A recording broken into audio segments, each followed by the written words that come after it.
एक कुत्ता गली में मारा घूमता है, एक कुत्ता कार में घूमता है। वो प्रारब्ध मनुष्य नहीं। मनुष्य में दो भाग्य और कर्म दोनों के लिए रखा गया है। अगर हमारा भाग्य जोरदार पड़ गया तो हमारे कर्म फेल हो जाएंगे, और कर्म जोरदार पड़ गया तो भाग्य को दबा देगा। ये फाइनल का मनुष्य जन्म है। इसमें ये केवल नहीं कि प्रारब्ध में जो लिखा वही होगा, आगे कुछ हो नहीं सकता। कि मनुष्य जन्म की दुर्लभता सिद्ध नहीं होती। मनुष्य जन्म की दुर्लभता शास्त्रों में गाई गई है। दुर्लभो मानुषो देहो। क्या दुर्लभता है? अब हमारे प्रारब्ध में लिखा है दुख ही भोगना है, लेकिन आपने निश्चय किया सत्संग सुन करके कि सर्व सामर्थ्यशाली भगवान और भगवान का नाम सब कुछ कर सकता है। अब सब कुछ बदल जाएगा, आपका प्रारब्ध बदल जाएगा, सब बदल जाएगा। जैसे मार्कंडेय नाम के एक ऋषि थे, उनके पिताजी बहुत बड़े ज्योतिषाचार्य ब्रह्म ऋषि थे। तो जब ही वो पैदा हुए तो कुंडली बनाई तो उसमें लिखा था 5 वर्ष की आयु। बड़े चिंतित हुए क्योंकि बड़ी तपस्या के बाद ऐसा पुत्र हुआ और 5 वर्ष जिएगा। प्रारब्ध 5 वर्ष का था।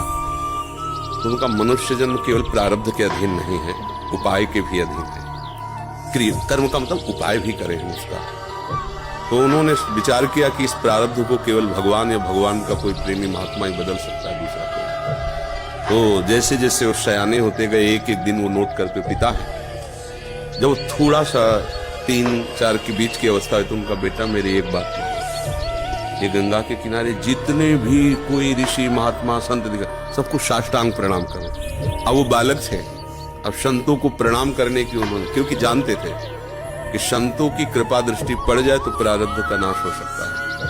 अब गुप्त रूप से सनक चंदन सनातन सनत कुमार भी विचरण ही करते रहते, तो मार्कंडेय जी सबको प्रणाम करते थे। तो सब करुणा भरी, भगवान तुम पर दया करें। बच्चा जैसे कोई आप सब प्रणाम करो तो उतना हृदय नहीं, लेकिन अगर छोटा बच्चा तो एकदम उसकी तरफ दृष्टि जाएगी, राधा राधा राधा राधा। एक छोटा बच्चा है, प्रणाम कर रहा है 3-3.5 वर्ष का, तो वो सब संत। और वो चुपचाप बैठ करके देखा करते थे उनके पिता कि किसी ऐसे महापुरुष का आगमन हो जो सृष्टि पर शासन करने की सामर्थ्य रखता हो, तभी प्रारब्ध बदल सकता है।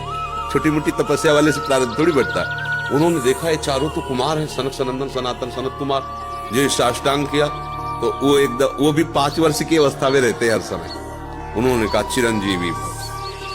बस वो खड़े हो गए, बोले महाराज ये अभागा चिरंजीवी लायक नहीं है। इसके प्रारब्ध में 5 वर्ष की आयु लिखी और चौथा भी पूर्ण होने जा रहा है, कुछ समय का जीवन है। सरकार ने कहा जो चिरंजीवी भव तो चिरंजीवी भव। हमने उसका भाग्य देख के थोड़ी बोला, उसका आचरण देख के बोला।